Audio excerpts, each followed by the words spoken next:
সুপ্রিয় দর্শক আসসালামু আলাইকুম। বরাবরের মতো আবারও চলে আসলাম নতুন আরেকটি রেসিপি নিয়ে। আজকের রেসিপিটি এতটাই মজা, আর আপনারা যখন খাবেন মুখে গেলেই ভাববেন যে এটা কি খাচ্ছি। এভাবে কি কখনো শরবত খেয়েছেন? তো আমি কিন্তু আজকে যে শরবতটা তৈরি করব এত সময় অবশ্যই বুঝতে পেরেছেন। তো আমি কিন্তু আজকে এটা কিন্তু বেলের শরবত তৈরি করব। তো এটা কিন্তু চিপেল বলে আমাদের এখানে খুলনার ভাষায়, কিন্তু এটাকে চিপেল হিসেবে জানি। তবে এটা কিন্তু চিপেল হোক আর বেল হোক, যাই হোক না কেন, আজকে কিন্তু আমি অমৃত স্বাদে কিন্তু আজকে আমি এখানে এই বেলের শরবতটি করে দেখাবো। তো আমি এখানে বেল নিয়ে নিয়েছি। তো বেলটা কিন্তু ফাটিয়ে দেখুন আমি ভেঙে নিয়েছি।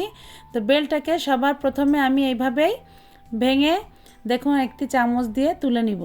তো ভিডিওটি যদি আপনাদের একটু হলেও ভালো লেগে থাকে তো অবশ্যই লাইক, কমেন্ট, শেয়ার করে পাশে থাকবেন। আর চ্যানেলটিকে সাবস্ক্রাইব করতে একটুও ভুলবেন না। যদি আমার ফেসবুক পেজটি এখনও যারা ফলো করেননি, যারা নতুন আমার ভিডিও দেখছেন, তারা অবশ্যই আমার ফেসবুক পেজটি ফলো করে দিবেন। তো বন্ধুরা দেখুন বেলটাকে কিন্তু আমি এভাবে চামচ দিয়ে সম্পূর্ণটা ছাড়িয়ে নেব। তো দেখুন ছাড়িয়ে কিন্তু আমি এভাবে সম্পূর্ণটা বেল বের করে নিয়েছি। এখন আমি এটা দেখুন এটা পানি দিয়ে এখন কিন্তু এখানে আমি গুলিয়ে নিতে হবে। তো দেখুন বেলটার কালারটা অনেক সুন্দর কিন্তু, আর বেলটা কিন্তু একদম গাছ পাকা, গাছ থেকে পেড়ে নিয়ে আসছে। তো আমি একদিন ঘরে রেখে তারপরে কিন্তু বেলটাকে শরবত করছি। তো এখানে দেখুন আমি একদম ফ্রিজে ঠান্ডা পানি দিয়ে কিন্তু আমি এই বেলের শরবতটা করব। আর এই সব শরবত কিন্তু ঠান্ডা ঠান্ডা খেতেই কিন্তু খুবই মজা। আর এইখানে কিন্তু আমি দেখুন মামের বোতল আছে 1/2 লিটার। তো 1/2 লিটারের 2 বোতল পানি কিন্তু পুরোটা লাগাইনি, কারণ এখানে আমি কিন্তু 1.5 বোতল পানি নিয়েছি, অর্থাৎ এখানে 3 পোয়ার মতো পানি নিয়েছি একটা বেলে শরবত করার জন্য। তো বন্ধুরা এখানে দেখুন বেলটাকে কিন্তু আমি এভাবে একটু কচলে কচলে আমি এখান থেকে বীজগুলোকে তুলে নেব, কারণ কি এই বেলটাকে যেভাবে আমি শরবত করতে চাচ্ছি তো এভাবে কিন্তু বীজগুলোকে বের করে নিতে হবে। আর এই বীজগুলোকে যদি আমি তুলে না নিই, আমি কিন্তু আজকে এই জুসটা এখানে ব্লেন্ডারে করব। তো এই বীজগুলোকে যদি এভাবে তুলে না নিই, এই বীজগুলো কিন্তু ব্লেন্ডারে কিন্তু ব্লেন্ড হয়ে কিন্তু তখন তিতা তিতা লাগবে। তো তখন একদম শরবতটা একদম নষ্ট হয়ে যাবে, খাওয়া যাবে না। তো এভাবে কিন্তু বেলটাকে দেখুন কচলে কচলে সুন্দর করে এভাবে আমি বীজগুলো উঠে নিয়েছি। দেখুন একদম আঁশগুলো চলে আসছে, বেলের যে আঁশগুলো থাকে একদম চলে আসছে, এর ভিতরে কিন্তু কিছুই নেই। আর ঠিক এভাবেই কিন্তু বেলের শরবতটা করতে হয়।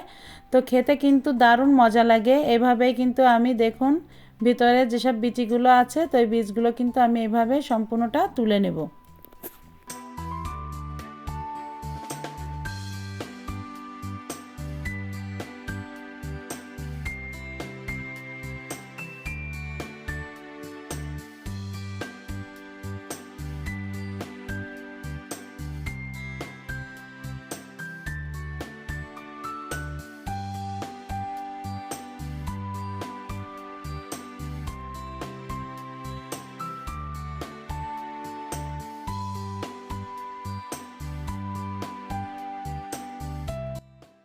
তো এখন দেখুন আমি বীজগুলোকে তুলে নিয়েছি। এখন কিন্তু আমি এটা ব্লেন্ডারের জাগে দিয়ে এটা কিন্তু এখন আমি এটা ব্লেন্ড করে নিব। তো শরবতটা কিন্তু এখন তৈরি করার জন্য দেখুন আমি ব্লেন্ডারের জগ নিয়ে নিয়েছি। তো এখানে এখন যে বেলটা আমি পানি দিয়ে গুলিয়ে নিয়েছি সেটা কিন্তু দিয়ে দেব।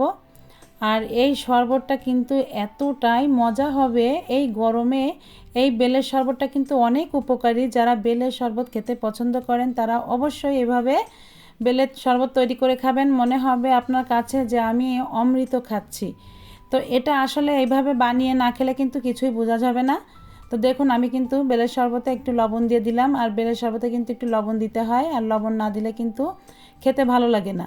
আর এখানে আমি 1/2 কাপ গুঁড়ো দুধ নিয়ে নিয়েছি, তো সেটা কিন্তু আমি দিয়ে দেব। আর এই গুঁড়ো দুধটা যদি আপনারা টেস্টভাবে খেতে চান, খুব টেস্টিভাবে, তো অমৃতভাবে যদি আপনারা তৈরি করে খেতে চান তো এখানে কিন্তু গুঁড়ো দুধটা অবশ্যই দিতে হবে। আর এখানে আমি 1/2 কাপ চিনি দিয়ে দিলাম। আর এটা কিন্তু যে দুধটা পছন্দ করেন না সে কিন্তু দুধ স্কিপ করতে পারেন, শুধু লবণ আর চিনি দিয়েও কিন্তু এই শরবতটা এইভাবে তৈরি করে খেতে পারেন। তো দেখুন শরবতটা কিন্তু আমার তৈরি করা হয়ে গিয়েছে। তো বন্ধুরা এখানে আমি ব্লেন্ড করার সময় কিন্তু আরেকটু পানি অ্যাড করেছি, কারণ অনেকটা ঘন হয়ে গিয়েছিল, এজন্য কিন্তু আমি আরও এখানে পুরোপুরি কিন্তু আমার 1 লিটার পানি দিয়ে কিন্তু আমি শরবতটা তৈরি করেছি। তো এখানে দেখুন শরবতটা কিন্তু 1 লিটার পানি দিয়ে তৈরি করেও দেখুন এখানে 6 জন মানুষ খেতে পারবে, সেইভাবেই কিন্তু শরবতটা তৈরি হয়েছে। তো একটি বেলে কিন্তু দেখুন আমি যেভাবে আজকে শরবতটা তৈরি করেছি, তো এতে কিন্তু 6 জন মানুষ খুব ভালোভাবে খেতে পারবে, এরকমই কিন্তু হবে। আর যদি আপনারা এর থেকে একটু মানে পাতলা করতে চান তাহলে পানির মাপটা আরেকটু বাড়িয়ে নিতে পারেন, সমস্ত ম্যাটেরিয়ালগুলো আরেকটু বাড়িয়ে বাড়িয়ে দিবেন, তাহলে দেখবেন বেশি করে বানিয়ে নিতে পারবেন।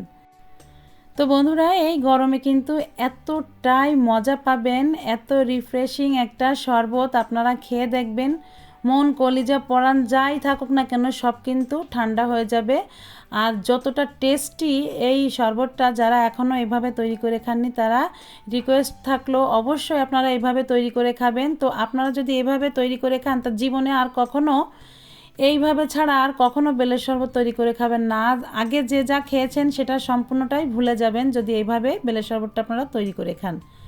তো বন্ধুরা রেসিপিটি কেমন লাগলো অবশ্যই কমেন্ট করে জানাবেন। আর নিয়মিত এমন রেসিপি পেতে আমার চ্যানেলটিকে সাবস্ক্রাইব করবেন, পাশে থাকা বেল আইকনটি ক্লিক করবেন যাতে আপনি আমার নতুন ভিডিওর নোটিফিকেশন পেয়ে যান। আর বন্ধুরা যারা আমার ফেসবুক পেজটি ফলো করেনি তারা অবশ্যই ফেসবুক পেজটি ফলো করে দিবেন।